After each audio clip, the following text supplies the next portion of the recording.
Привет! Сегодня мы отправляемся в Армению.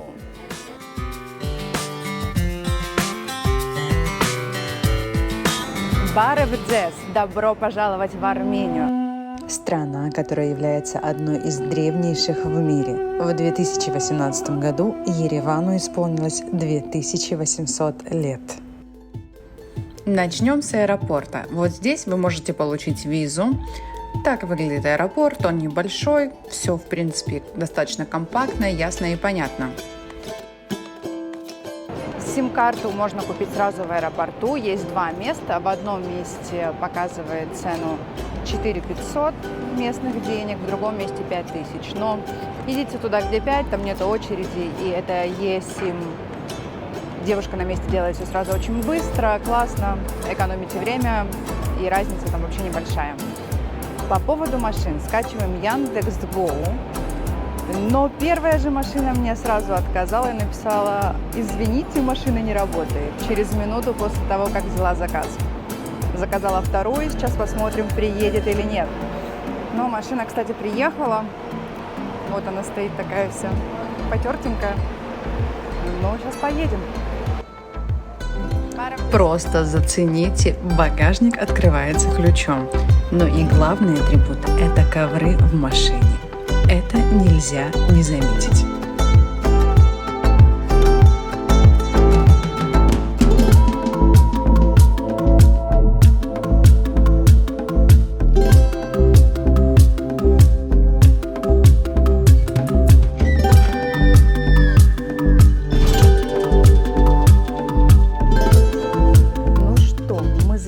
В отель, в первый отель, и честно скажу, мне кажется, он стоит намного дешевле, чем заявлено на букинге. Но обзор я все-таки сделаю. Тут достаточно небольшая комната, с виду выглядит все прилично, вроде чистенько, отель достаточно новый, ванная скромненькая, есть душевая, есть полотенце, есть фен, что уже радует, окна могли бы быть почище, конечно же.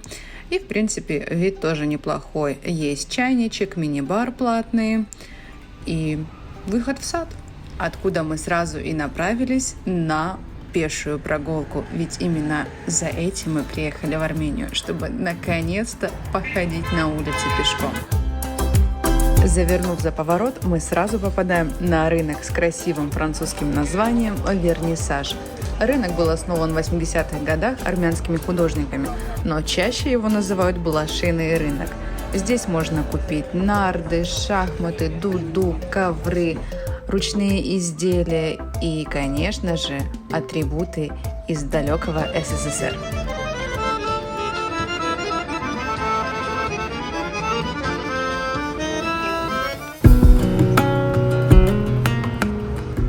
Если вы спросите жителя Армении, чем знаменита Армения, то вы услышите, что именно армяне придумали легендарную краску для долларов, керосиновую лампу, банкомат, ингалятор, подводную лодку и многое другое. Добавим сюда также неповторимые картины Айвазовского, чарующий голос Азнавура, волшебную музыку Леграна и так далее.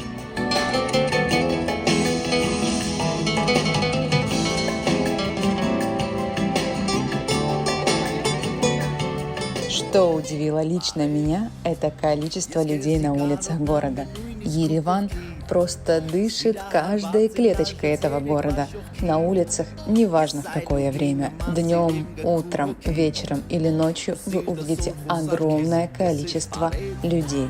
И стоит отметить, что большинство из них далеко не туристы, а именно коренные жители Еревана.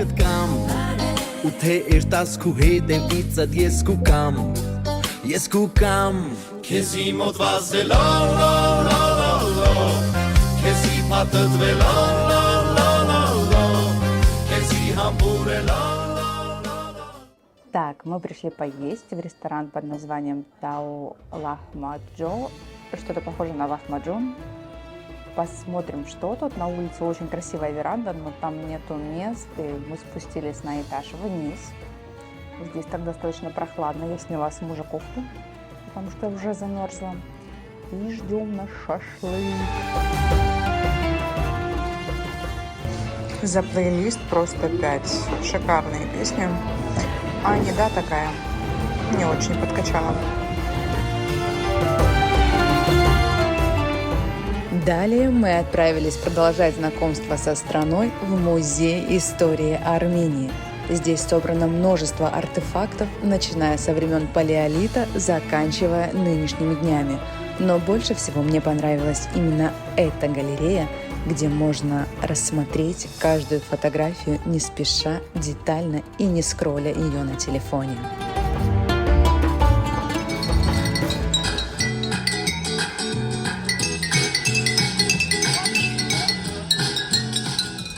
По пути на ужин встретили уличного музыканта.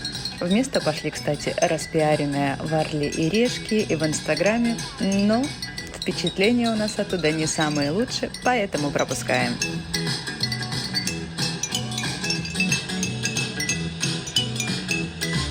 Доброе утро. Мы позавтракали в отеле сегодня, и это было очень и очень вкусно. На данный момент это была самая вкусная еда, которую мы ели. Скажем так, круассаны офигенные, просто супер свежие, хрустящие. Тут же черешня, тут же абрикос, который я вообще не люблю, но этот был просто какой-то потрясающий. Поэтому теперь я люблю абрикосы. И чурчхелу с кофе на завтрак. Ваше здоровье!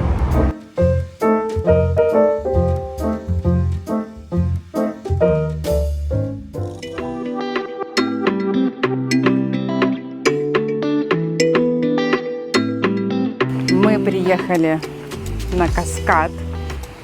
С утра обрадовались, что было пасмурно, но погода быстро изменилась. Сейчас идем, поднимаемся наверх. Здесь, по-моему, 500 ступенек. И начало такое уже с отдышкой. Сегодняшний Ереван невозможно представить без его главной достопримечательности – каскада. Каскад представляет из себя сооружение в виде лестниц, фонтанов, скульптур, цветников, которые оформлены в определенном порядке. И поднявшись куда, на город открывается такой прекрасный вид. Количество ступеней на каскаде составляет 572 ступени. И кажется, что это немного, но мы поднялись только на 2-й уровень. И, как слышите и видите, дышится уже тяжеловато. Длина каскада от основания до вершины составляет 302 метра. До самой верхней точки 500 метров.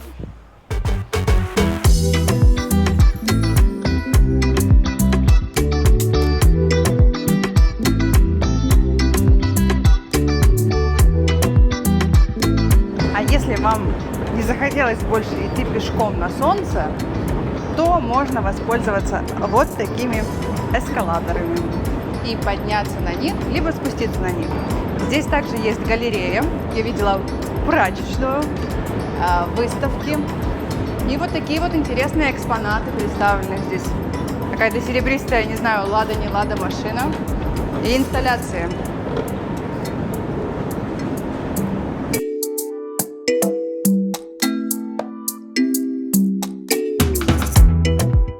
А теперь мы едем в Дилижан. Говорят, там немного прохладнее, чем в столице Армении, и очень зелено и красиво. Интересный факт, что такси в другой город мы вызвали прямо в самом приложении Яндекс.Такси.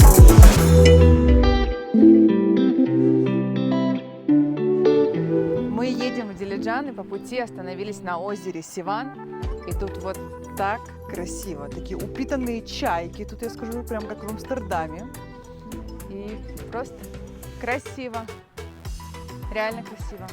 Облака, озеро. Красота. И бабочки летают.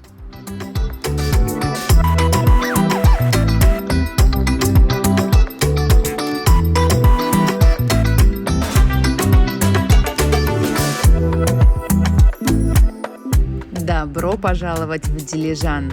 Дилижан почти со всех сторон окружен территорией Дилижанского заповедника, одного из богатейших на Южном Кавказе, а самому городу присвоен статус национального парка. Мы заселились в отель под названием Дилижанитун, и он нереально красивый. И вот этот отель стоит каждой своей копеечки. Мы приехали в Дилиджан, 2 часа дороги из Еревана, и это наш очень милый и классный номер. Погнали! Так, заходишь, тут такая красота, простор. Мне очень нравятся цвета. Я обожаю белое дерево. Это просто красиво и радует глаз. Тут такая кровать. Кстати, еще не проверяла, насколько она мягкая, но в принципе нормально. Мягко. Спать хорошо будет. Такие вот красивые ковры в национальном стиле. Здесь зона для чила, отдыха, можно почитать. Тут вот свет. Мне очень нравится такой пуфик. Хочу себе такой домой. Замечательно.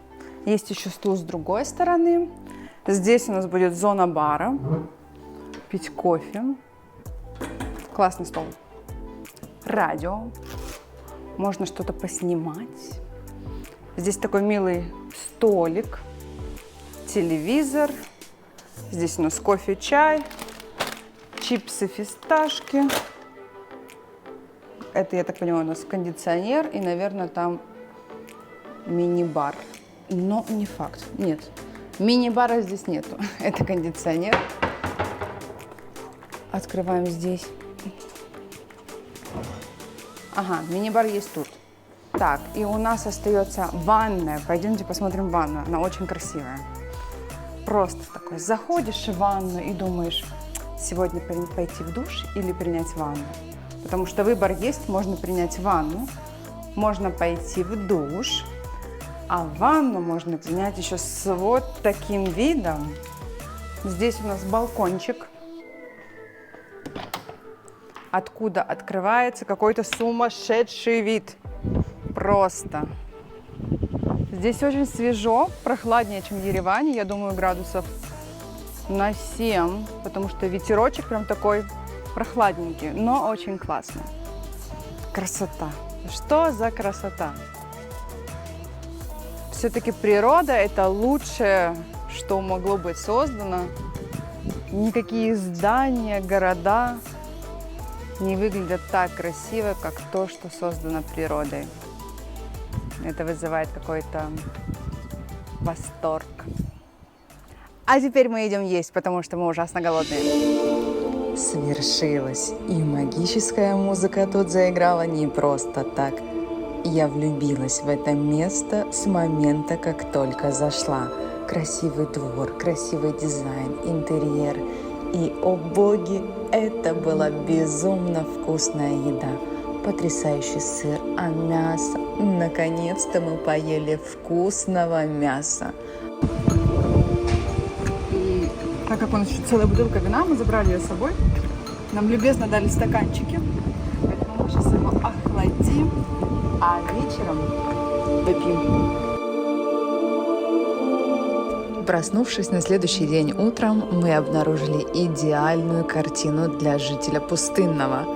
Шел дождь. Всю ночь и все утро шел дождь. И это было так классно, так свежо, так вкусно. Дождь еще никогда не был таким вкусным.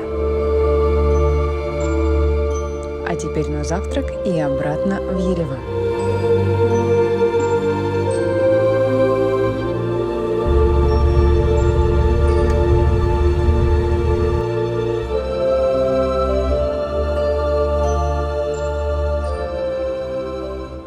Мы вернулись в Ереван, ждем нашего check-in time. И пока сидим тут на площади, наблюдаем, как снимается армянское кино, либо соцсети, я не знаю, какая-то история. Постараюсь сейчас это подснять и показать.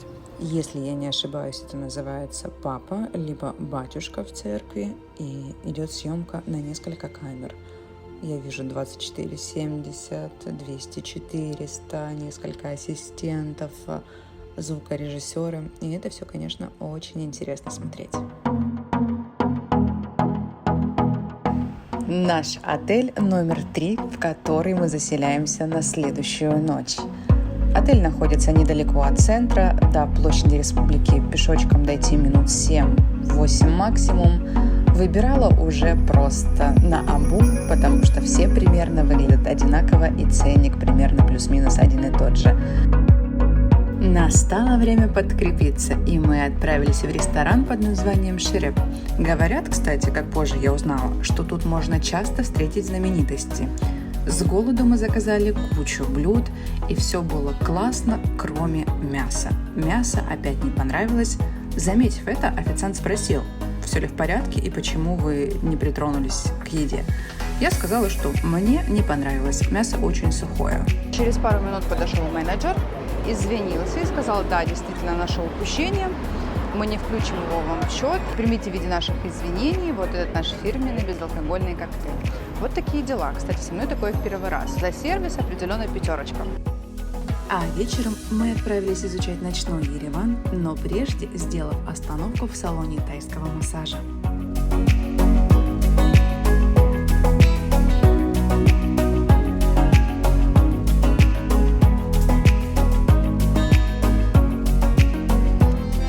Весьма занимательный факт, на который вы точно обратите внимание, гуляя по улицам Еревана, это номерные знаки автомобилей.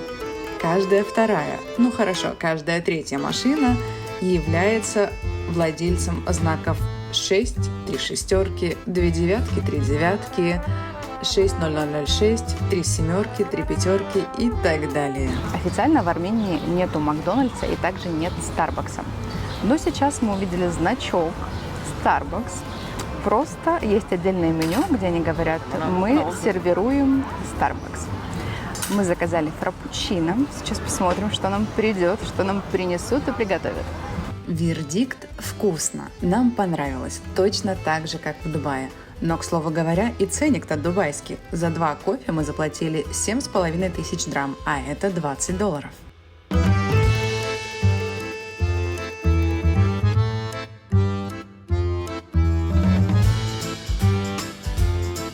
Мы приехали на рынок, который называется Ташир. Я надеюсь, что правильно говорю название. А приехали мы, чтобы купить самых вкусных армянских абрикосов и, конечно же, чурчхелу. Поэтому пойдем посмотрим, что тут есть. Так, яблочко вкусное. Это инжир, да? Это не вкусно, что ли? Нет, вкусное. Зеленая чурчхела или с чем? Это киви. Я скидку сделаю для тебя. Она долго хранится? Да, год. В холодильник или? Да, холодильник. Их в морозилке там. Ну все. Все. Того сколько у нас? Больше. Шнура колеса. Дай 5, да? Это один нету. Хорошо. Итак, у нас получается 10 плюс 4, да? 14. 14. Ну что, рынок-то уже закрывается. Работает он не до 7, а в 5 уже тут почти никого нет. Но мы успели купить чурчхелы. Взяли абрикосов. Я хочу посмотреть еще сыры.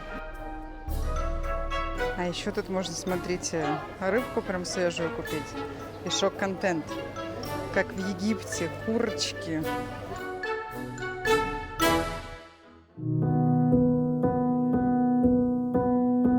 На улицах Еревана достаточно чисто. Нет нигде мусора на асфальте.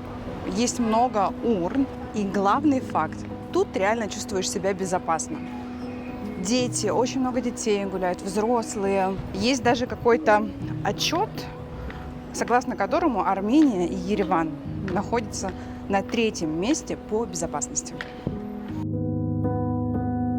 По этой улице мы проходили вчера и обратили внимание на огромное количество баров и ресторанов. В народе улицу Сарьян называют Винной улицей, и именно здесь во время винного фестиваля представлено более чем 500 видов разных вин. А теперь настало время забрать вещи и отправиться прямиком в аэропорт. Долетим в Дубай. Расскажу историю про аэропорт, про паспортный контроль и про цены в duty-free, и про таксиста.